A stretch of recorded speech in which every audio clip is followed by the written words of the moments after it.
전반적으로 어제 열렸던 지방선거 결과를 정리를 하고 여기서 우리는 어떤 메시지를 뽑아낼 수 있는지 도로도로 살펴보도록 하겠습니다. 12년 만에 지방 권력이 뒤집혔다라고 제가 제목을 뽑았는데요. 12년, 4년, 임기가 4년이죠. 서울시장도 그렇고, 어디 지방의 군수도 그렇고, 다 임기가 4년입니다. 4년을 3번을 해야 12년 만이니까요. 이른바 3텀이 지난 다음에 4번째 초입에서 권력 지형도가 뒤바뀌었다 하는 얘기죠. 네. 국회의원도 마찬가지고 4년입니다만은 5년 임기를 갖는 데가 있죠. 누가 5년 임기를 가질까요? 네, 그렇습니다. 대통령이죠. 대통령 임기는 4년이 아니라 5년입니다. 그래서 대선과 총선, 지방선거가 이렇게 맞물리지를 않고 띄엄띄엄 벌어지는 그런 일이 벌어지는 건데 이게 국력이 너무 좀 낭비가 된다. 투표 한 번 하려면은 국고가 수백억이 들어가지 않습니까? 그래서 요거를 어차피 할 거면은 다 한꺼번에 하는 게 오히려 낫지 않느냐라고 하는 주장이 그래서 나오는 건데요. 글쎄요, 선거법을 바뀌지 않는 한 쉽지는 않습니다만은 국고 또는 효율적인 선거 관리 이런 거를 위해서 통폐합도 충분히 고려를 해볼 수 있는 그런 타이밍이 아닌가 싶은 생각이 듭니다. 네. 전반적으로 시각물을 통해서 여러분들과 함께 종합 정리를 한번 해보겠습니다. 12대5 뭡니까? 광역단체장이죠. 광역단체장이 12대5. 마지막 김동연이 경기도 지사를 차지하면서 숫자가 하나씩 올라가고 떨어지고 그랬습니다. 그렇죠? 네, 13대4에서 12대5로 저렇게 수치가 오늘 아침 7시 반에서 정확히는 7시 한 45분쯤에 김동연 당선 확정 이렇게 아마 떠 있는 걸 여러분들이 보셨을 텐데요. 자, 12대5로 결정이 났습니다. 12대5든 13대4든 그야말로 민주당의 참패입니다. 이거는 돌이킬 수 없는 참패고요. 그렇다면 압승을 거둔 여당에게 힘을 몰아준 메시지는 바로 경제와 민생을 살리라는 국민의 뜻이다. 라고, 그렇죠. 집권 여당의 지지를 보낸 것은 우리가 먹지 살기가 팍팍하니, 어려우니, 집권 여당, 너희 힘 있는 여당이 한번 좀 제대로 좀 해봐라. 경제도 한번 살리고, 우리 민생 더 이상 팍팍하지 않게 해라. 라고 하는 그런 메시지가 담겼다라는 뜻이죠. 도표를 다시 보시겠습니다.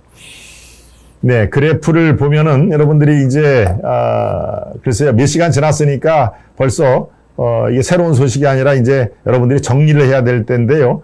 한번 살펴보도록 하죠. 그래도 서울시장 오세훈, 경기지사 바로 피말리는 심야, 새벽 개표로 당선이 된 김동연. 오세훈은 59.05, 경기지사로 뽑힌 김동연 49.06.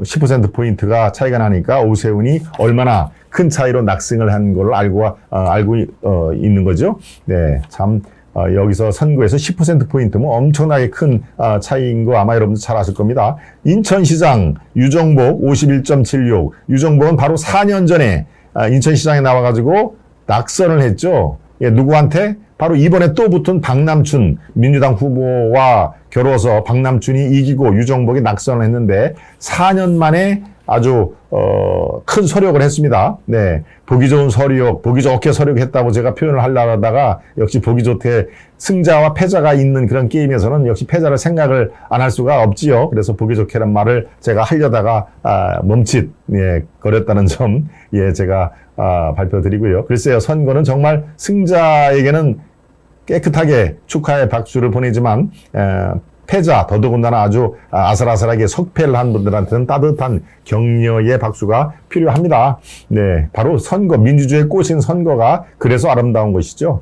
이긴 사람이 거의 승자를 독식하는 그런 체제에서는 패자에게도 우리가 따뜻한 박수를 보낼 그럴 우리는 선진화된 그런 민주의식을 갖고 있는 유권자들이기 때문에 패자에게도 따뜻한 격려를 해주시길 바랍니다.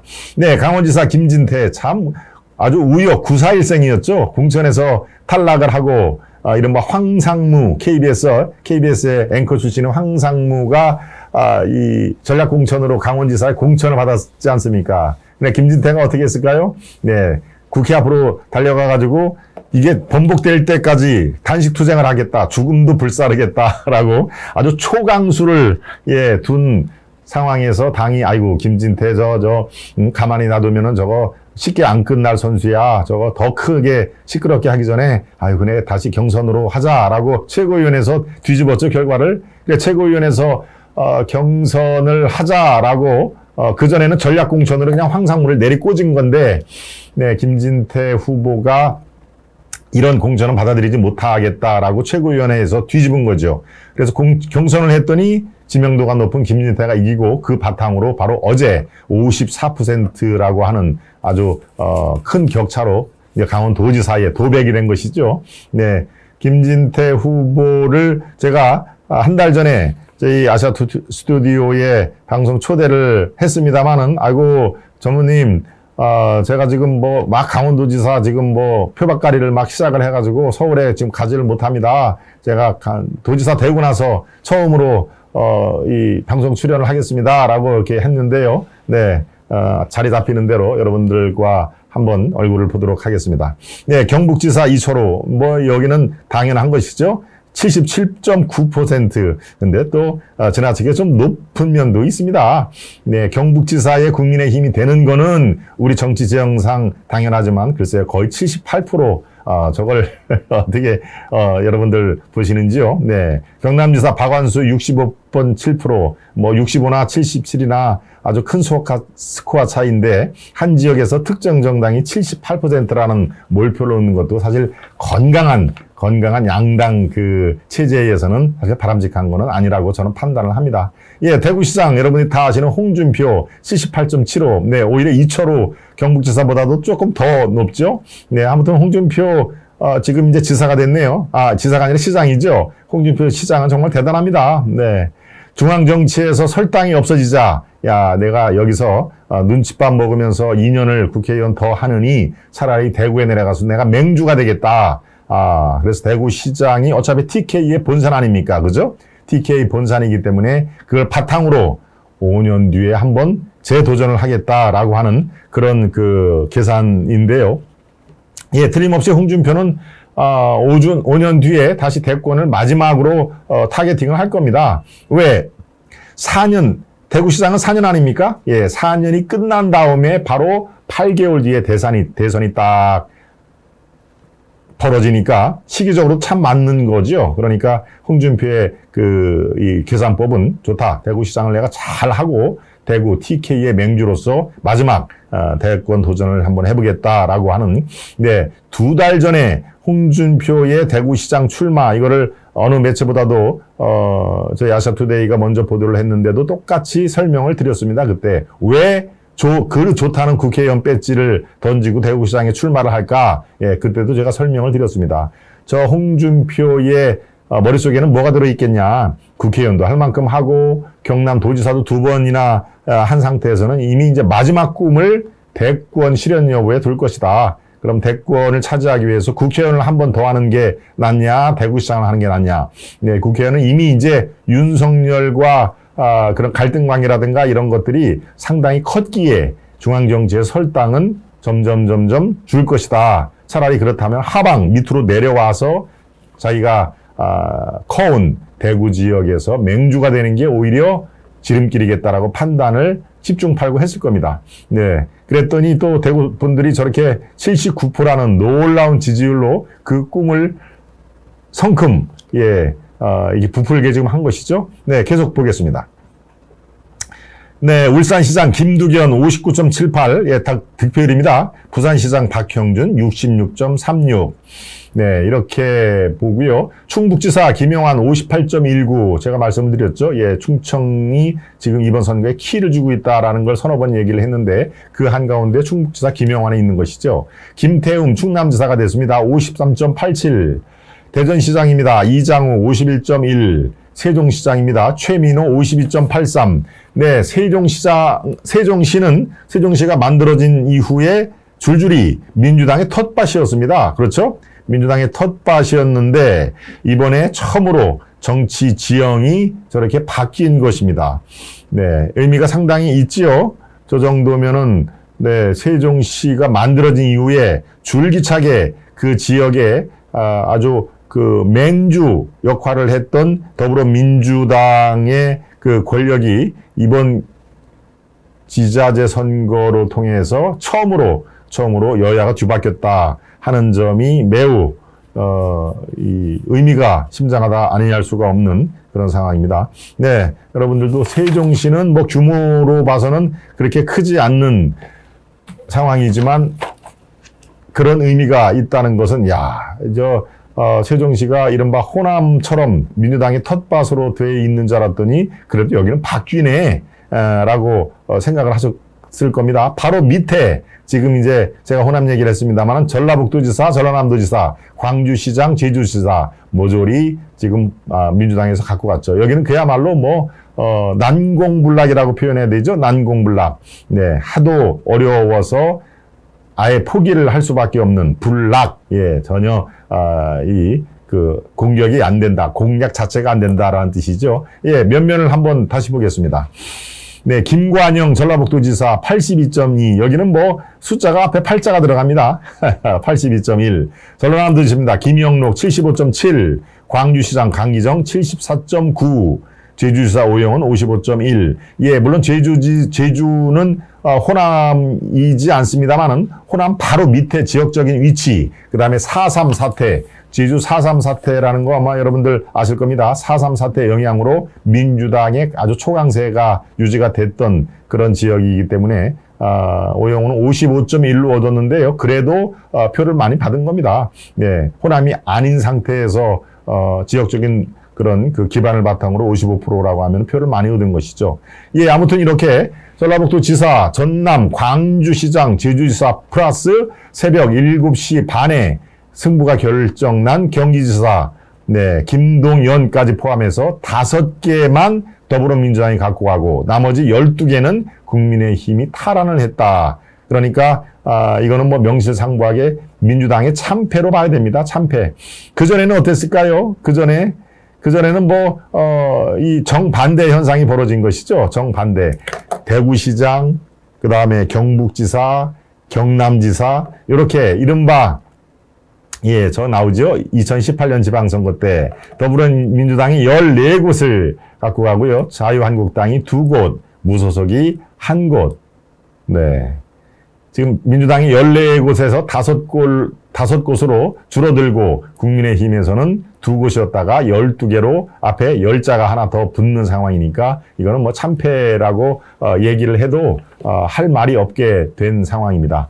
네, 이런 참패와 압승이라는 표현이 가지고 있는 의미, 그렇습니다. 말씀드린 대로 제발 좀 국민 좀 편하게 잘 살게 해라. 그리고 어차피 집권당이 정책을 다 좌지우지하고 돈을 다 예산을 쓸 수가 있는 권한, 국민께 허락받은 그런 권한이 있기 때문에 이제 너희들 여당 됐고 이 정도로 다 지방 권력도 너희들한테 통째로 안겨줬으니 제발 경제와 민생을 좀 살려줘라. 만약에 니들 이거 못하면은 다음 총선에 국물도 없다, 이런 얘기죠. 네. 그러니까 선거에서 이긴 세력들은 그 다음 선거를 위해서라도 국민께 부여받은 그런 권한, 이런 것들을 잘 사용해야 그 다음에도 또 표를 얻을 수 있는 것이고, 한 번 선거에 졌다고, 물론 지금 한 번이 아니죠. 민주당은 대선까지 포함하면 3번 연속 진 상황인데요. 예, 그래도 또 마찬가지로 집권당이 실수를 하거나 헛발질을 하면은 또 마찬가지로 기회가 또 찾아오는 것이니까요. 항상 이렇게 권력이 왔다 갔다 그네처럼 이렇게 왔다 갔다 하는 것이 인생의 순리 아니겠습니까? 네. 2년이 아니죠. 정확히 얘기하면 1년 10개월 남은 총선에서 또 이 같은 현상이 벌어질지, 민주당이 그때까지도 정신을 못 차렸다 하면은 이 같은 상황이 그대로 벌어질 것이고요.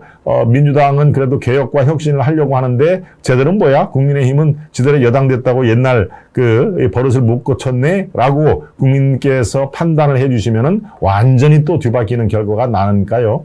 네, 1년 10개월이라는 게 그다지 길지 않은 시간에서 어느 당이 개혁과 당의 운영을 개선하느냐에 따라서 국민들은 또다시 심판을 할 것으로 저는 생각이 듭니다. 네. 어제의 하이라이트는 뭐니 해도 제가 서두에 말씀드린 대로 경기지사 개포였죠. 정말 아주 피가 말리는, 보는 사람도 그런데 당사자들은 어떻겠습니까? 후보자들은. 후보자들은 정말 피가 아니라 온몸에 그런 그 혈류가 꽉 막힌 듯한 그런 심정을 가졌을 겁니다. 이게 이제 그 다음에 패가 확정됐을 때 그 환호, 그 다음에 그 낙담, 이게 이제 한꺼번에 몰려왔을 텐데요. 예, 경기지사 개표, 이거를 한번 관련 내용을 살펴보도록 하겠습니다. 예, 대선 때는 경기도에서 이재명이 5%포인트를 앞섰습니다. 대선 때. 여러분 잘 아시죠? 서울에서는 4.8% 윤이 앞섰는데 대선 때는 경기도에서 이재명이 5%포인트를 앞섰습니다. 그런데 이번에는 어떻습니까? 0.15, 8,900표 차이로 정말 아주 기사회생이란 말도 참 그러네요. 뭐 더 좀 센 표현 없을까요? 완전히 죽다 살아났다. 그렇죠? 우리 표현대로 죽다 살아났다라는 표현이 더 정확한 표현인데요. 정말 경기지사 개표는 아주 드라마틱했습니다. 네, 김은혜가 한때 5%포인트로 앞섰고요. 제가 2시 반까지 지켜봤을 때가 1.4, 1.5%까지 앞선 상태라 야 이거 뭐 뒤집힐 것 같지는 않은데 라고 이제 억지로라도 잠을 청했습니다마는 5시 반에 이게 슬슬 역전이 시작이 되더군요. 네, 바로 이때 부천, 화성, 즉 서남부권이 있는데요.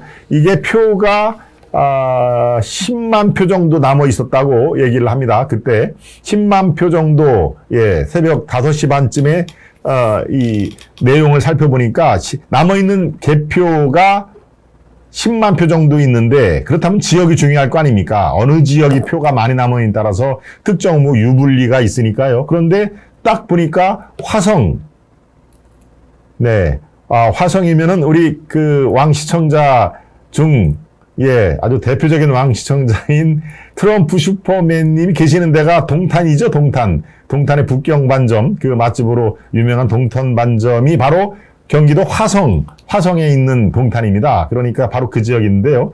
그 지역에는 민주당 바람이 굉장히 센 것이죠. 국회의원들 뿐만이 아니라 대선 때도 마찬가지고, 네, 저는 화성이 남아있다고 그래가지고, 트럼프 슈퍼맨님을 제가 떠올렸는데, 화성이 남았어? 야, 그러면은 이거, 이, 김은혜 후보가 뒤집기는 상당히 어렵겠다. 네. 매우 어렵겠다. 예, 화성이 뭐 전통적으로 민주당 아주 초강세 지역이기 때문에요. 그래서 저는 이제 판단을 했습니다. 야, 이거 표가 10만 표 정도 남았는데, 화성이 표가, 절반 정도 아직 개표가 될 거면은 상당히 쉽지가 않겠다. 김은혜가 재역전이 이게 어렵겠다라고 판단이 되는데 역시 그대로 가더군요. 예, 그러니까 남아있는 표와 그 남아있는 표가 어느 지역에 있는지를 파악을 해보면 그런 이제 결과가 보여지죠. 네, 계속 보여드리겠습니다. 계속 그 관련 예, 바로 예, 부천도 마찬가지입니다. 예, 화성과 부천도 이 민주당이 아주 초강세 지역입니다. 부천에 국회의원도 그렇고 지난 대선 때도 그렇고 상당히 민주당 이낙연이 아니죠. 이재명 후보가 제 기억으로 부천에서도 한 8 내지 9% 정도 앞선 걸로 기억이 나는데요. 그러니까 부천, 화성, 이른바 민주당 계열이 초강세인 지역에서 10만 표가 남았다고 하니까 김은혜가 그러면 예, 이걸 뒤집기는 매우 어렵겠다라고 제가 판단이 들었은 것이죠. 네. 김동연 그 후보가 이제 뭐 도지사죠. 예, 도지사는 물론 이제 오늘부터 도지사가 아니고요. 7월 10일부터입니다. 7월 1일부터입니다. 다음 달 딱 한 달 남았습니다. 한 달 뒤에 정식으로 취임을 하는 것이고요. 그 전까지는 네, 지금 현재의 도지사가 그대로 업무를 수행을 하는 것입니다. 네. 저기 바로 직전에 도지사가 누굽니까? 예, 이재명 아닙니까? 이재명 도지사였는데 이재명 도지사는 바로 대선으로 나오는 바람에 거기서 사퇴를 했죠. 사퇴를 하면은 이재명이 다시 들어가가지고 한 달 동안 도지사를 하는 게 아니라 사퇴를 했기 때문에 부지사가 대행을 하는 겁니다. 한 달 동안. 부지사가 지사 대행을 하는 것이죠. 네. 그렇게 7월 1일부터는 이제 경기도에는 바로 김동연 지사가, 인구가 아주 서울보다 인구가 더 지금 많죠. 네. 최대의 지역을 거느린 경기도를 지금 운영을 하게 될 텐데요. 그래서 경기지사로 김동연이 저렇게 되면은 바로 그 당에 어떻습니까? 대권 후보로 분류가 되기 시작합니다. 네. 저는 김동연이 제권을 쟁취할 걸로는 안 보입니다만은, 네.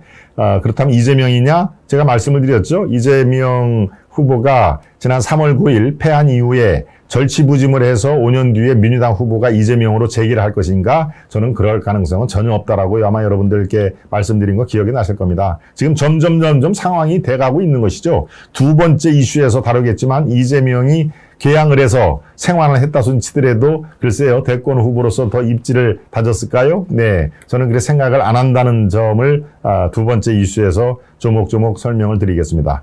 네, 윤석열 어떻을까요? 윤석열 대통령 바로 이제 지방 권력도 뒤집힌 그런 그 상황을 잘 활용을 해서 국정 드라이브를 이제 세게 걸 것이다. 우리가 그립을 세게 진다고 그러죠. 그립을 세게 지면서 국정 드라이브의 골든타임을 얻었다라고 하는 그런 내용입니다. 2024년 4월 총선까지는 선거가 없습니다. 지금 총선이 1년 10개월이 남았는데 그때까지는 전혀 선거가 없기 때문에 바로 이 변화와 혁신을 꾀할 골든타임 1월 12월 동안은 자기를 흔들 계기가 없지 않습니까? 선거가 있어야 선거에서 혹시라도 지거나 하면은 이제 또 공격받을 일이 있습니다만은 1년 10개월 동안은 아무런 선거가 없기 때문에 이제 국정을 혁신할 아주 골든타임을 맞았다 하는 얘기죠. 네, 여당이 압승을 해서 국정 동력을 확보를 했는데 그렇습니다. 이제 그야말로 국정의 혁신을 가져오려면은 제가 말씀드렸죠. 연금개혁 아무도 손을 대지 않으려고 했던 연금개혁과 노동개혁 등에 상당한 신경과 관심을 쓸 것이다. 예, 여기에 뭐 하나 더 붙이자면 교육개혁도 있습니다만은 교육개혁은 그야말로 100년지 대계이기 때문에 지금 시급한 것은 연금과 노동개혁의 우선순위를 두고 개혁을 할 것이다. 예, 오늘 대변인을 통해서 윤 당선인이 아니죠. 이제 입에 아주 뱄습니다. 윤 대통령이 강조한 것을 첫째도 경제, 둘째도 경제, 셋째도 경제에 주안점을 둘 것이다. 대변인 통해 성명을 발표했는데요. 바로 물가와 민정 안정에 많은 국민들이 그것을 해달라고 우리에게 표를 준 걸 잘 알고 있다. 민생을 안정시키고 물가를 잡겠다라고 대통령이 그렇게 성명을 냈습니다. 예, 대장동 수사 이거는 지금 오히려 경기도지사를 민주당에서 갖고 가기 때문에 글쎄요, 아마 검찰이라든가 경찰들이 한참 지금 수사를 하려고 해도 좀 주춤할 겁니다. 만약에 김은혜 후보가 경기도지사가 되면은 대장동 수사라든가 그다음에 또 성남FC 또 법카 김혜경의 법카 이런 것들이 굉장히 탄력을 받을 것입니다. 예, 왜냐하면 민심이 그렇게 하라고 표를 던져준 걸로 다들 이해를 하니까. 그런데 아슬아슬하게도 민주당에서 경기도지사를 갖고 갔으면은 글쎄요, 다른 건 몰라도 김혜경의 법카 유용 의혹 이것은 수사에 상당히 브레이크가 걸릴 가능성이 있습니다. 대장동이나 성남FC 같은 경우는 이제 돈 흐름과 증언, 결정적인 증언 이런 거를 확보를 하면은 크게 어렵지는 않겠습니다만은 법카 의혹 같은 경우는 내부적으로 또다시 증언을 해주고 결정적인 증거를 확보를 해야 되는 마당에서 글쎄요, 경기도 권력이 바뀌지 않는 상황에서는 김혜경의 법카 의혹은 매우 더디거나 매우 어렵게 진행이 될 가능성이 있다라고 제가 논평을 해 드리도록 하겠습니다.